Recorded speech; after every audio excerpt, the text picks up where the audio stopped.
نحمده ونصلي ونسلم على رسوله الكريم أما بعد فأعوذ بالله من الشيطان الرجيم بسم الله الرحمن الرحيم قال فرعون وما رب العالمين قال رب السماوات والأرض وما بينهما إن كنتم موقنين قال لمن حوله ألا تستمعون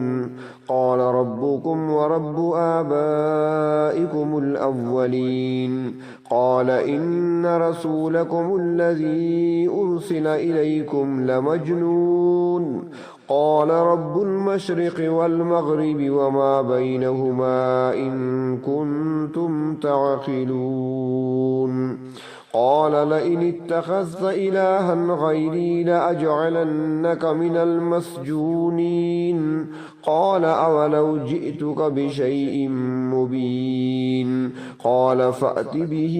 إن كنت من الصادقين فألقى عصاه فإذا هي ثعبان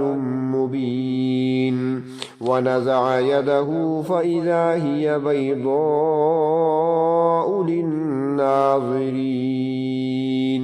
صدق الله مولانا العظيم اللهم صل على سيدنا محمد وعلى آل سيدنا محمد وبارك وسلم سورة الشعراء کی آیت نمبر 23 تا آیت نمبر 33۔ گزشتہ درس میں یہ بات گزر چکی کہ اللہ تبارک و تعالی نے حضرت موسیٰ علیہ السلام کو نبوت کے منصب پہ سرفراز فرمایا اور حضرت موسیٰ علیہ السلام کی درخواست پر ان کے بھائی حضرت ہارون علیہ السلام کو بھی نبوت عطا فرمائی، اور پھر اللہ رب العزت نے حکم دیا کہ فرعون اور اس کی قوم کے پاس جا کر تبلیغ دین کا حق ادا کریں اور اللہ کی توحید ان تک پہنچائیں۔ چنانچہ حضرت موسیٰ علیہ السلام اور حضرت ہارون علیہ السلام فرعون کے پاس آتے ہیں جس کا تعلق قبط قوم سے تھا، اور فرعون کو آ کر دعوت دیتے ہیں، اپنی رسالت کا اس کے دربار میں اعلان کرتے ہیں۔ تو فرعون اس موقع پر اپنے احسانات جتلاتے ہوئے حضرت موسیٰ علیہ السلام کو کہتا ہے کہ اے موسیٰ، آپ تو ہمارے ہاں پلے ہیں، بڑے ہیں، یہیں پر رہے ہیں، میرے تم پر احسانات ہیں، اور کیا تم احسان کا صلہ اس طریقے سے دے رہے ہو؟ تو حضرت موسیٰ علیہ السلام نے جواب میں فرمایا کہ احسانات کیا ہے؟ اگر میں تیرے گھر میں رہا تو اس کی بھی تو وجہ تھی، اور اس کی وجہ وہ تمہارا ظلم تھا، تمہارے ظلم ہی کی وجہ سے میری والدہ کو مجھے صندوق میں بند کر کے اسے دریا میں بہانا پڑا تھا۔ چنانچہ وہاں پر گفتگو ہوئی، اور اس گفتگو کے دوران حضرت موسیٰ و ہارون علیہ السلام نے جب فرعون کو دعوت دی تو ساتھ یہ فرمایا کہ انا رسول رب العالمین، کہ ہم خود چل کر تیرے پاس نہیں آئے بلکہ ہم رب العالمین کی طرف سے بھیجے ہوئے ہیں، اور رب العالمین نے ہی تیرے پاس ہمیں بھیجا ہے۔ تو فرعون نے پھر سوال کیا اس موقع پر، قال فرعون وما رب العالمین، فرعون نے سوال کرتے ہوئے کہا کہ رب العالمین کیا ہے جن کی طرف سے تم رسول بن کر آئے ہو؟ کیونکہ فرعون نے خود دعویٰ نبوت کا دعویٰ خدائی کا کیا ہوا تھا، اور وہ اپنے علاوہ کسی اور کو رب ماننے کے لیے تیار ہی نہیں تھا۔ سورۃ نازعات میں موجود ہے کہ وہ تو برسر عام کہا کرتا تھا انا ربکم الاعلی، سب سے بڑا رب تو میں ہوں۔ تو وہ کہنے لگا کہ رب تو میں ہوں اور تم کس رب العالمین کی بات کر رہے ہو؟ تو پھر حضرت موسیٰ علیہ السلام نے اس کے جواب میں اپنے پروردگار عالم کا تعارف کراتے ہوئے ارشاد فرمایا، قال رب السماوات والارض وما بینہما، رب العالمین وہ ذات ہے جو آسمانوں اور زمین اور جو کچھ ان دونوں کے درمیان ہے وہ سب کا رب ہے، پروردگار ہے۔ ان کنتم موقنین، اگر تم نے یقین کرنا ہے تو رب العالمین وہی ذات ہے، اور اسی ذات نے ہی کائنات کو پیدا کیا ہے، اور وہی ذات ہی کائنات کے نظام کو چلانے والی ہے، اور ہر چیز کو پیدا کرنے کے بعد اسے حد کمال تک پہنچانے والی ذات بھی وہی ہے۔ فرعون نے جو سوال کیا تھا وہ اللہ تبارک و تعالیٰ کی حقیقت اور ماہیت سے متعلق تھا، مگر اللہ تبارک و تعالیٰ کی ذات وہ ہے جس کی حقیقت کو کوئی نہیں جان سکتا۔ اللہ تعالیٰ کی ذات وراء الورا ہے، وہ ایسی ذات ہے جس کے متعلق حدیث شریف میں آتا ہے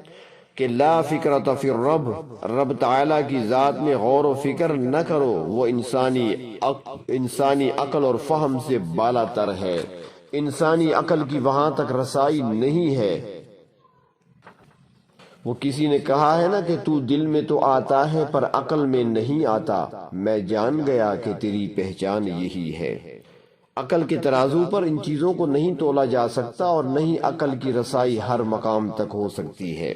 تو اس لیے جب فرعون نے اللہ تبارک و تعالیٰ کی حقیقت اور ماہیت جاننا چاہی اور اس نے سوال کیا حضرت موسیٰ علیہ السلام سے، تو حضرت موسیٰ علیہ السلام نے اللہ رب العزت کی صفات کو بیان فرمایا،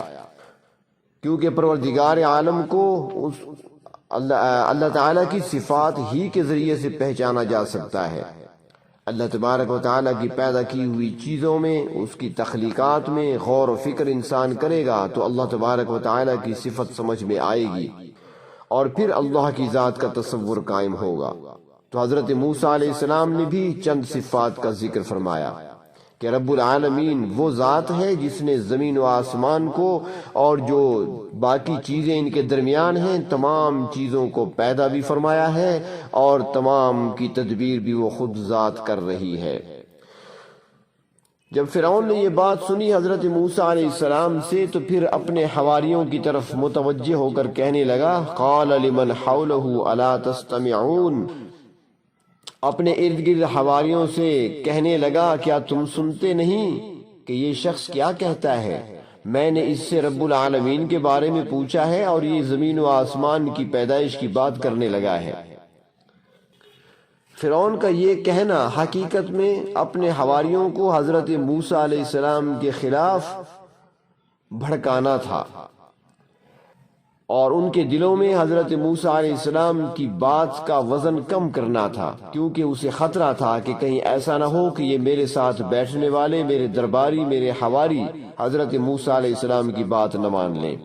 اس کے بعد حضرت موسیٰ علیہ السلام نے اپنے پروردگار کی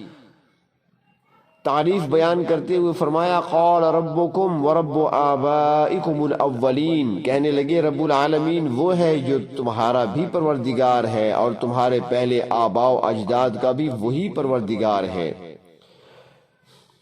گویا کہ فرعون کو مخاطب کرتے ہوئے حضرت موسیٰ علیہ السلام کہنے لگے کہ یہ نہ سمجھنا کہ تمہیں پیدا کسی نے نہیں کیا، بلکہ اچھی طرح تمہیں جان لینا چاہیے کہ تمہیں بھی اسی پروردگار نے پیدا کیا ہے، اور تمہارے باپ دادا کو بھی اسی پروردگار نے پیدا کیا ہے۔ وہی حقیقی رب ہے اور پورے جہان کا رب ہے، اور اسی رب کی طرف سے ہی میں اور میرے بھائی رسالت کے تاج پہن کر تیرے پاس آئے ہیں۔ فرماتے ہیں کہ حضرت موسیٰ علیہ السلام نے پروردگار کی اس صفت کو بیان اس لیے فرمایا کہ شاید کہ اس بات سے فرعون کے دماغ پر ایک چوٹ لگے، کیونکہ وہ اپنے آپ کو معبود کہلواتا تھا، اپنے آپ کو رب کہلواتا تھا، وہ اپنے سوا کسی دوسرے کو الہ مانتا ہی نہیں تھا، کسی اور کو رب مانتا ہی نہیں تھا۔ تو حضرت موسیٰ علیہ السلام نے اس کی توجہ اس طرف مبذول کی کہ ذرا اس طرف وہ دیکھے، اپنے آپ کو دیکھے کہ پروردگار عالم ہی خالق ہیں، وہی پیدا کرنے والے ہیں، تو وہی ذات ہی الہ اور معبود ہو سکتی ہے جو ذات خود پیدا کسی کے ذریعے سے نہ ہوئی ہو، بلکہ وہ دوسروں کو پیدا کرنے والی ذات ہو۔ اب جب فرعون نے کوئی چیز پیدا ہی نہیں کی تو پھر وہ معبود کیسے بن سکتا ہے؟ الہ، معبود اور رب العالمین تو وہ ذات ہے جو ساری کائنات اور ہر چیز کے پیدا کرنے والے ہیں۔ جب حضرت موسیٰ علیہ السلام کی اس دلیل کا کوئی جواب فرعون سے بن نہ پڑا تو وہ اپنے حواریوں کو حضرت موسیٰ علیہ السلام سے بدظن کرنے کے لیے کہنے لگا، قال ان رسولکم الذی ارسل الیکم لمجنون، بے شک تمہارا یہ پیغام لانے والا جو تمہاری طرف بھیجا گیا ہے یعنی موسیٰ علیہ السلام، معاذ اللہ یہ البتہ دیوانہ ہے، یہ تو بہکی بہکی باتیں کر رہا ہے، یہ تو صرف یہ نہیں کہ ہمیں کوس رہا ہے بلکہ ہمارے آباء و اجداد کو بھی نہیں چھوڑ رہا، ان کو بھی معاف نہیں کر رہا، اور اس نے ہماری حکومت کی بھی پرواہ نہیں کی، ہماری شان و شوکت کو بھی نہیں دیکھا، ہماری عظمت کو بھی نہیں دیکھا، اور یہ مجھے الہ ماننے کے لیے بھی تیار نہیں ہے۔ تو ایسی باتیں کرنے والا میرے دربار میں وہ مجنون تو ہو سکتا ہے، کوئی عقل والا ایسی بات نہیں کر سکتا۔ مگر حضرت موسیٰ علیہ السلام اللہ تبارک و تعالی کی طرف سے نبوت کا تاج پہن کر تشریف لائے تھے فریضہ تبلیغ ادا کرنے کے لیے، اور اللہ کی مدد ان کے شامل حال تھی، تو انہوں نے خاموش کہاں رہنا تھا، انہوں نے تیسری دلیل پیش کر دی، قال رب المشرق والمغرب وما بینہما، فرمایا رب العالمین تو وہ ذات ہے جو مشرق و مغرب اور ان کے درمیان ہر چیز کا پروردگار ہے، شمال سے لے کر جنوب تک اور مشرق سے لے کر مغرب تک ہر جگہ اس ذات کی بادشاہی ہے۔ تمہاری بادشاہی، تمہاری سلطنت اور تمہاری حکومت تو ایک محدود علاقے تک ہے، مصر تک محدود ہے، مصر سے باہر تمہارا حکم نہیں چلتا، بلکہ دوسرے بادشاہ ہیں جنہوں نے اپنے علاقے اپنے قبضے میں لے رکھے ہیں، اور وہاں پر ان بادشاہوں کا سکہ چلتا ہے،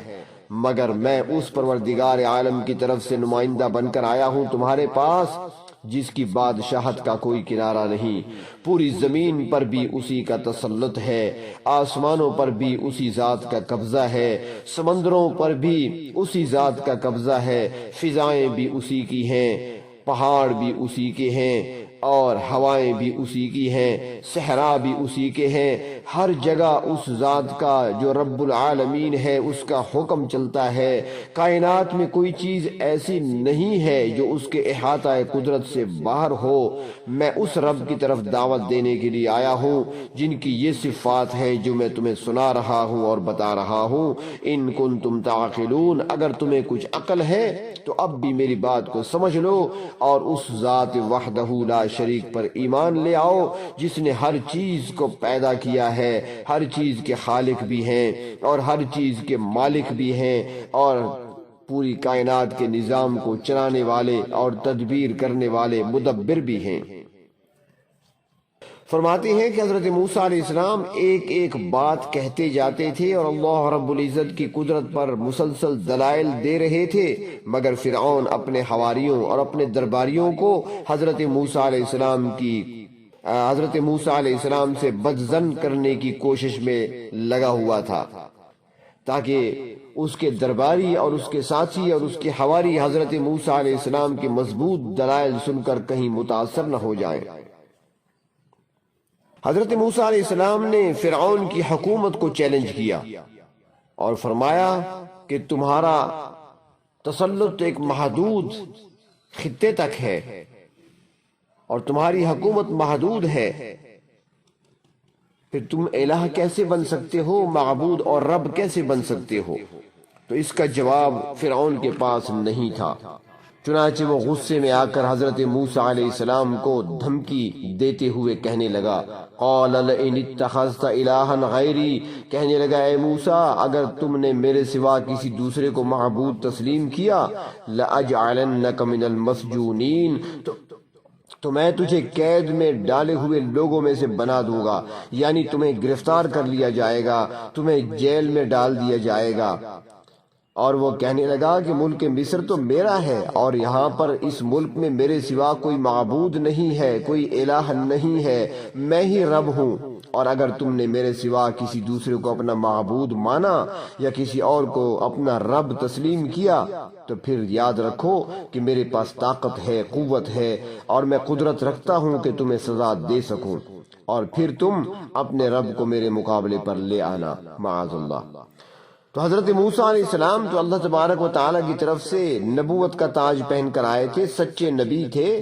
تو وہ ایسی دھمکیوں سے ڈرنے والے کہاں تھے، وہ کہاں مرعوب ہونے والے تھے۔ چنانچہ پہلے انہوں نے حضرت موسیٰ علیہ السلام نے فرعون کے دربار میں اللہ تبارک و تعالی کی توحید کو منوانے کے لیے عقلی دلائل پیش کیے، مگر ان دلائل کا فرعون پر اثر نہ ہوا۔ تو پھر حضرت موسیٰ علیہ السلام نے جو معجزات انہیں عطا کیے گئے تھے رب تعالیٰ کی طرف سے، وہ معجزات پیش کرنے کا فیصلہ کیا، اور فرعون کی آنکھوں میں آنکھیں ڈال کر فرمایا کہ تم عقلی دلائل کو تو تسلیم کرنے کے لیے تیار نہیں ہو۔ قال اولو جئتک بشیء مبین، اگر میں تیرے پاس کوئی واضح چیز یا واضح نشانی لے آؤں تو کیا پھر بھی تم اپنے نظریہ پر قائم رہو گے